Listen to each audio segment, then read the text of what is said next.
mga kaibigan, alam niyo ba kung paano nananatiling matatag ang mga gusali, tulay at iba pang istruktura kahit na sa bigat ng hangin, tubig at tao? Ngayon, tatalakayin natin ang isa sa mga mahalagang konsepto sa strength of materials, ang deflection. Ma'am, ano nga palang ibig sabihin ng deflection? Good question, Kenneth.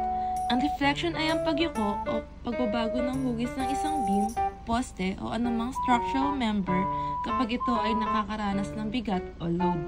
Halimbawa, isipin mo na lang ang isang simpleng bakal na beam na nakasandal sa dalawang dulo. Kapag nilagyan ito ng bigat sa gitna, yumuyuko ito kahit bahagya lamang.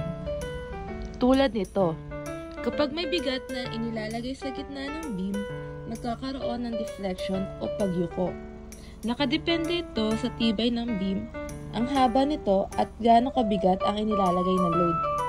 Kapag mas mabigat ang load o mas mababa ang beam, mas malaki ang magiging deflection. Kaya pala kahit bakal na matibay, maaari pa din ito.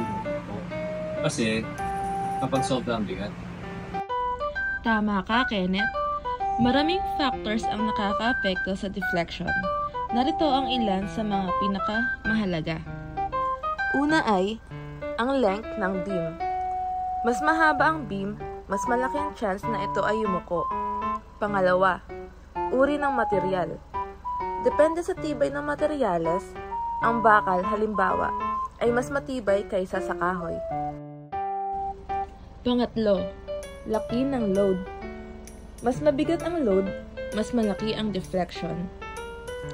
Pang-apat, distribution ng load. Kung saan ilalagay ang bigat, ito rin ay may epekto. Wow! So ma'am, bakit ba yung mga tulay ngayon ko kapag dinadaanin mo sa sasakyan? Tama ka, Kenneth. Hindi mo mapansin, pero may maliit na deflection ang mga tulay at gusali. Normal lang ito basta't hindi lalagpas sa limitasyon ng structural integrity. Ibig sabihin, kailangan itong idisenyo ng maayos para sa safety. Ma'am, paano naman natin kinocompute yung deflection? Ito ang mahalagang parte ng design. Pero huwag kang mag-alala. Simple lang muna ang ipapakita ko. Gamitin natin ang formula para sa isang beam na nakasandal sa dalawang dulo at may concentrated load sa gitna. Ganito ang formula. Ito ay ang deflection o pagyuko. Ang P ay ang applied load. Ang L naman ay ang haba ng beam. Ang E ay ang modulus of elasticity ng materyales. At ang I ay ang moment of inertia ng cross-section ng beam. Okay. So, para saan yung E at I? Good question. Ang E ay nagpapakita kung gaano katibay ang materyales o kung gaano ito kalaban sa deformation. Samantalang ang I naman ay nakadepende sa shape ng beam at kung paano ito magbe-bend. Para kung gaano kabilis yumuko ang isang manipis na kahoy kumpara sa makapal na bakal. Subukan natin.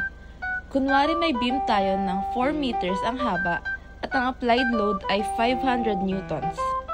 Ang E para sa steel ay 200,000 MPa at ang I ay 0.0001 meter raised to 4.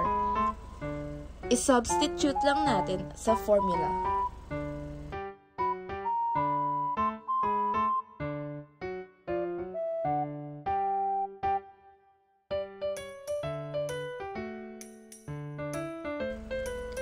Ang deflection ay magiging 0.00267 meters o mga 2.67 millimeters. Hindi mo man masyadong makita, pero ito ang magiging pagyuko ng beam. Kaya nga mahalaga ang pag-aaral ng deflection sa engineering at architecture. Kung masyadong malaki ang deflection, pwedeng magdulot ito ng crack, pagkasira, or worst case, pagbagsak ng istruktura.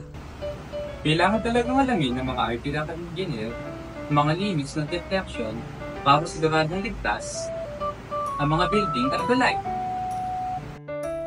Tama, Kenneth. Kaya huwag kalimutan, sa tamang pag-aaral ng deflection, may iwasan natin ang mga aksidente at titiyakin natin na matibay at ligtas ang mga istruktura. At dyan nagtatapos ang ating kwento tungkol sa deflection.